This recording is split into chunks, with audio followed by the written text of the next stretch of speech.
Good day. Before proceeding with this video, a quick reminder to anybody watching this video or any of our other videos, that's to say Duran videos or Alex Christoforou videos or indeed my videos on Rumble, that if you go to the top of the video you will see a red maroon button there. If you press that button, that will take you directly to our locals homepage where you can participate in the work of our thriving locals community, and if you decide to join that community you can participate in my Wednesday live streams as well as publish exclusive content. Well, I'm going to proceed again to discuss the main topic of the day or of the global news, which is the war in Ukraine. I say that though my impression is that the media is starting to some extent to lose interest in the story, at least parts of it are, and there doesn't seem to be quite the sense of intensity about some of the media coverage that I've been seeing over the last few weeks. Anyway, having said that, the story remains dominant. It remains central to the development of international affairs, and the focus of the crisis is, of course, Ukraine, and the focus of the crisis in Ukraine is Mariupol, where yesterday, for the first time, and today, this morning, the British media began to acknowledge that the fight in Mariupol is probably coming to a close. Now, there's been a series of reports in the British media that the naval infantry, the Marines, the Ukrainian Marines, who along with the Azov battalion were defending the city, they've now published a statement saying that they have been that around half of them have been killed or wounded, that the places that they're running out of food and ammunition. They're making extremely bitter comments about the Ukrainian leadership having essentially abandoned them to their fate, and they speak about the situation now reaching the point where it seems that there will be either a mass surrender of those that are left and the Marines going into captivity, or death for some of those that are left. Now, yesterday, the Russian Defense Ministry published a report of a desperate breakout by Ukrainian troops in the Illich factory. I'll just read it. It says that on April 11th in Mariupol, the remnants of Ukrainian troops surrounded on the territory of the Illich factory made an unsuccessful attempt to break out of the city at night. A group of about 100 Ukrainian soldiers on armored vehicles tried to fight their way out of the plant and leave the city in a northern direction. Artillery and airstrikes foiled this breakthrough attempt. 3 Ukrainian tanks, 5 infantry fighting vehicles, 7 vehicles, and up to 50 personnel were destroyed. Another 42 Ukrainian servicemen voluntarily laid down their arms and surrendered. Now, that's the Russian account of this battle. There's, by the way, been other accounts of this particular fight, this particular breakout attempt. I'm not going to go into the details, but all I will say is that I am providing a link to an article in The Guardian which describes the British take of the fighting there and the fact that the Ukrainian Marines blockaded in Mariupol are now essentially saying that it's almost game over as far as they are concerned. There are other pieces of information about Mariupol. The British media has been running with a story heavily promoted by the British government that some sort of chemical weapon was used by the Russians in Mariupol.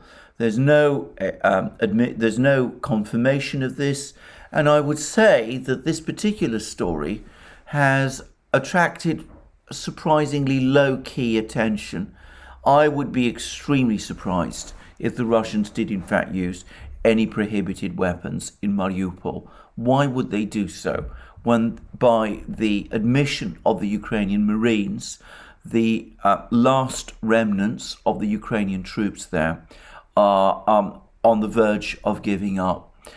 There is Another very, very weird story, which is circulating and which claims that beneath the Azovstal steelworks, there's a honeycomb of tunnels and bunkers, and all sorts of mysterious laboratories are working there, busy producing all kinds of strange things, and that the technicians and scientists supposedly are still there, many of them from Western countries, and that they're being protected by the Azov battalion, and that this is presumably the reason why there have been all those desperate attempts to evacuate these people from the Azovstal steelworks and to sort of conceal what is going on in these deep underground bunkers.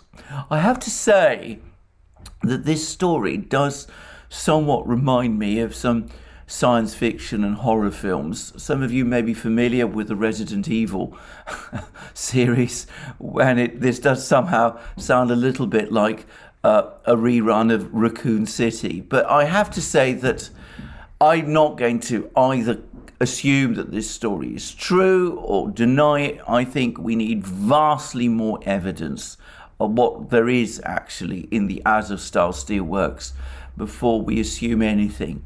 And for the moment, I'm parking these stories to one side.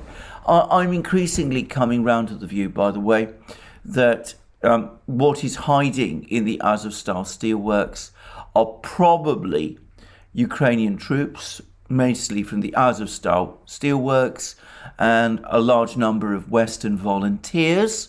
I doubt that there's any NATO personnel there, and I'm a little skeptical of these stories of secret laboratories lurking behind the Azovstal steelworks. It doesn't really make a huge amount of sense to me that they would be located there, given the proximity of Mariupol to the Donbass front lines before the war started, and also given the fact that Mariupol was an obvious target for the Russians in the event of a war, and I can't really see the logic of placing secret laboratories so close to the front lines in a city which the Russians would make it one of their primary tasks to capture.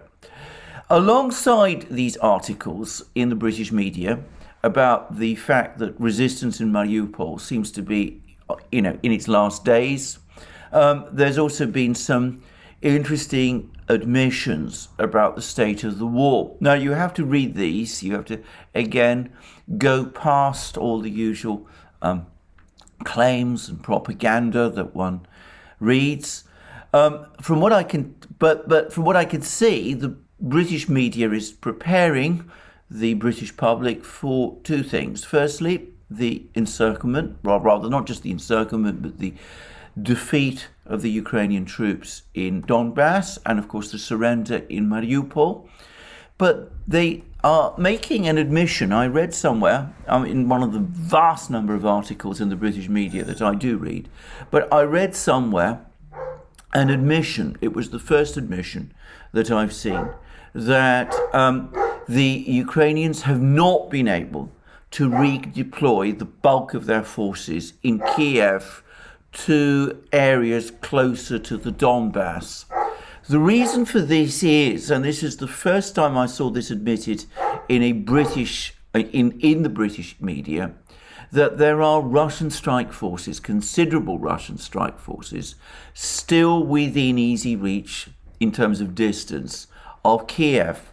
That means that the bulk of Ukrainian forces that were defending Kiev are still positioned there because of worries that if they are transferred east, the Russians will simply use that opportunity to reactivate their strike forces. Presumably these are mainly in Belarus, but also perhaps in Kharkiv region.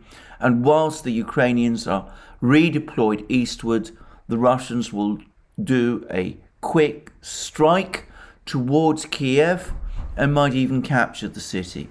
So this plan that the Russians announced some weeks ago, which I've discussed previously and which Scott Ritter has also discussed, of using a threat to Kiev to pin down large numbers of Ukrainian troops to defend Kiev and in effect isolating the army in Donbass. To a great extent, it still continues. Perhaps the Ukrainians have been able to transfer some troops from Kiev to the front lines. I've seen suggestions that up to 15,000 Ukrainian troops from Kiev are being relocated to the east, mainly to areas, it seems, around Pavlograd and Dnipropetrovsk, not in the actual area of the cauldron itself. But the bulk of the forces, which are now said to number something like 70,000 Ukrainian forces, which are said to number some 70,000, remain in Kiev in case of a Russian strike on the city. Meanwhile, the Russians continue to launch airstrikes and missile strikes all across Ukraine. I'm not going to devote time and energy to discussing where these are, and it seems that they're continuing gradually and incrementally to push south of Izium towards Slavyansk and Kramatorsk, where the Ukrainian forces in Donbass seem to be preparing their last defenses. Well, that's the military situation to the extent that I can assess it. But in the meantime, there's also been this meeting between the Austrian Chancellor Nehammer and President Putin. It didn't take place in the Kremlin. It took place in Novo-Ogaryovo, which is a residence just outside Moscow, which is often where Putin often resides. And I suspect Putin was not prepared, for various reasons, to meet Nehammer in the Kremlin. I think he took a deliberate decision to downgrade the importance of this meeting. And one has had a description of the meeting from the Austrians, which said that it was an unfriendly visit, that the Austrians made all kinds of threats. They said that the sanctions would continue while the war continued, and all such other things. But apparently Putin, at least according to the Austrians, gave as good as he got.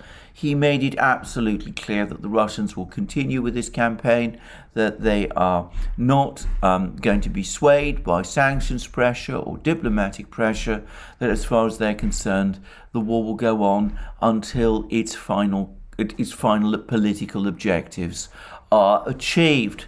Now, that's what we are hearing from the Austrians. The Kremlin, for its part, has not provided a readout, and we've not had a great deal of information about it from the Russians, except essentially confirmation that Putin did indeed take the very hard line that that the Austrians are saying that he did. But perhaps the most interesting thing about this discussion is that apparently Putin and Nehammer did meet one-to-one, but Putin refused to speak to Nehammer in German, though he speaks fluent German, and insisted on having a translator, an interpreter with him. Now, I think that's very interesting because it's clear that Nehammer did want to have a one-to-one meeting with Putin, and presumably he didn't want to have anybody present, but Putin's decision to insist on the presence of an interpreter suggests that Putin wanted to have an official stenographic record of the discussion. The function of the interpreter in high-level discussions is not just to translate, to engage in translations of what the two parties are saying to each other. It is also to keep an official written record, a stenographic record of the discussion.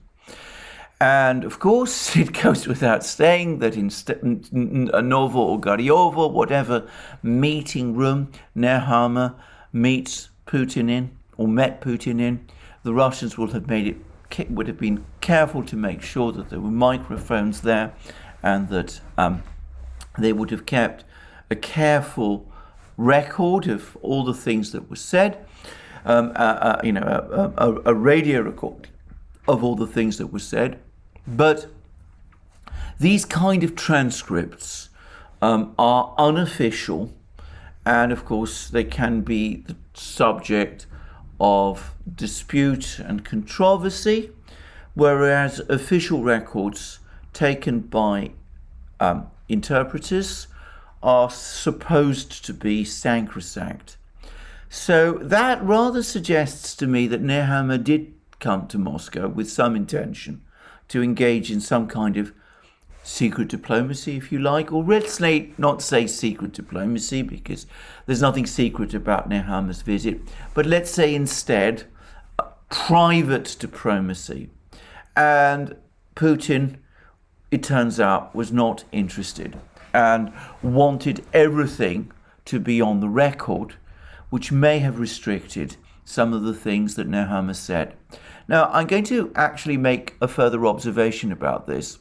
I do wonder whether this trip by this Austrian Chancellor was intended to be public, whether this wasn't, at least from the German and Austrian point of view, intended to be a, shall we say, private or even secret visit. It was not supposed to be publicized, and that the reason that it was eventually publicized was because the Russians refused to play along and made it known that they were not prepared to receive a secret EU emissary in that kind of way. I should say that secret meetings between world leaders, or at least between their officials, are far from uncommon. Henry Kissinger, Richard Nixon's national security advisor, for example, visited Beijing before Richard Nixon actually went there, and at a time when China and the United States were formally not even in contact with each other. Nixon sent Kissinger to Beijing, and Kissinger, whilst in Beijing over the course of this secret visit, prepared much of the groundwork for Nixon's later groundbreaking trip to China. So this is not by any means unusual. The Israelis, by the way, did this on a much bigger scale. During the period when the Arab states were claiming to boycott Israel, refusing to have any official contacts with Israel, in fact, Israeli officials, including Israeli prime ministers, would often visit various Arab capitals and have secret discussions with Arab leaders there. Well, I wonder whether this was the intention in this particular case. If so, as I said, the Russians refused to play ball. Now, there's been some speculation about what's happened to Putin. There's been much commentary about the fact that he hasn't been visible in public recently. There's been speculation in the British media that he's hiding somewhere in a bunker. There's also talk in the British media about FSB officials being arrested and all kinds of things of that kind. Things, by the way, which the Russians have emphatically not confirmed, and which I'm not going to take very seriously until and unless they are confirmed. Well, Putin reappeared for this meeting, and today it turns out that he's traveling to the Far East. He's visiting the new Vostochny space station that's being built in Russia's Far East. He's probably going to go to Vladivostok as well, and he's meeting people, and he's back on public view. So I think that these speculations that something has happened to Putin, that his control in Moscow is slipping, all of these sort of things, they always seem to me to be based on minimal information. And I think that we can see that they're essentially groundless.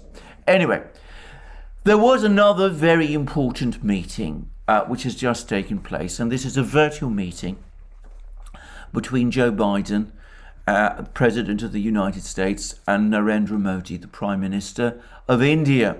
And it seems that this was perhaps the last big attempt by the United States to get India to shift its position on the issue of Ukraine, to come out publicly and condemn Russia and to effect take sides against Russia. And Modi stuck to his guns. He refused to shift despite coming under some pressure from Biden. And apparently he refused to condemn Russia. He said that India does want peace. India does want a peaceful conclusion to this conflict. But he did not condemn Russia. He did not say anything. He did not give any indication that India is prepared to impose sanctions upon Russia. And in fact, all the indications are that India is pressing ahead with its commercial dealings with Russia, just as China is. And there was a report the other day, one which I can't fully confirm, but which I suspect is probably true, that China is now moving purposefully to moving the entire basis of the oil and gas trade with Russia onto RMB, onto Chinese currency. So the diplomatic push against Russia has run, in effect, up against its limits. The United States has been very successful in getting all the European powers on side. It's been fairly successful with Japan, though the Japanese have insisted that they're going to continue with their oil and gas developments with Japan, with the Russians. The South Koreans have also imposed sanctions, though apparently these are less all-embracing even than the Japanese ones. And Singapore has imposed some sanctions too, though these are less impressive than the South Korean ones. So that seems to be the limit. Other countries, most of the countries around the world, are now refusing to join the sanctions bandwagon. The Mexican President Obrador, made certain comments which seemed vaguely critical of the Russians, but not to any massive extent. And again, I get the sense that the Western powers have been disappointed by Mexico's response. I suspect that these comments by Obrador reflect the fact that there is a political challenge to him within Mexico. I understand that the expectation is that he will see it off. If he does, I expect him to start hardening his line, which will be to oppose further sanctions pressure on Russia. And I gather that is also, by the way, the general stance across Latin America as well. Meanwhile, the economic situation in Europe continues to be very difficult. Now, yesterday, I received reports that here in London, some petrol stations are starting to run out of petrol, and that there's been problems. Drivers across London are starting to find difficulties getting petrol. I have noticed some other shortages in London shops. Sunflower oil, for example, has become very difficult to find.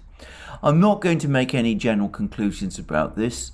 Until the pandemic, such shortages were all but unheard of in London, but these at the moment are of a relatively minor level, and it may be that they are an indicator of things to come, or they could be an indicator, or they could be something that perhaps could be resolved relatively quickly over the next few days and weeks. I'm not going to jump to any conclusions. What I will say is that there's been further indications of a power struggle at the top of the government with Boris Johnson and his acolytes, both within the Conservative Party and in the media, now essentially blaming the Chancellor, Rishi Sunak, who last year seemed to be manoeuvring to launch a bid and a strike against Johnson. That Johnson now that he feels that he's got the wind in his sails with the Ukraine crisis, he seems to be moving fast, both to blame Sunak for the gathering economic problems and also perhaps to engineer his removal, thereby removing from the cabinet the person who up to now has been his most dangerous rival. Well, I say all of this. Frankly, I doubt that most people around the world are interested in British domestic politics and the kind of intrigues that regularly happen within the British Conservative Party. But the fact that we've now had this enormous bout of infighting at the top of the government perhaps is another indicator that the waters for the government in Britain are starting to turn rougher. Anyway, that's me for today. Thank you for joining me for this program. I look forward to you joining me again soon. As I said, you can join us on our various other platforms. I mentioned Rumble and Locals at the start of this program. We're also available on many other platforms as well. And of course, we also have our own TV channel. And you can find links to all of these under this video. You can also find links to Patreon and Subscribestar, where you can support us. And you can also, of course, support us by going to our shop. And by the way, you can also support yourself by going to our shop, because we really do have really great things there. They're not just items that we've gone out of our way to ensure that they're items of very, very high quality, as many of our viewers who have bought things from our shop can confirm. And of course, you can also support us and me specifically by ticking the like button to this video and by checking your subscription to this channel. That's me for the day. More from me soon. Have a very good day in the meantime.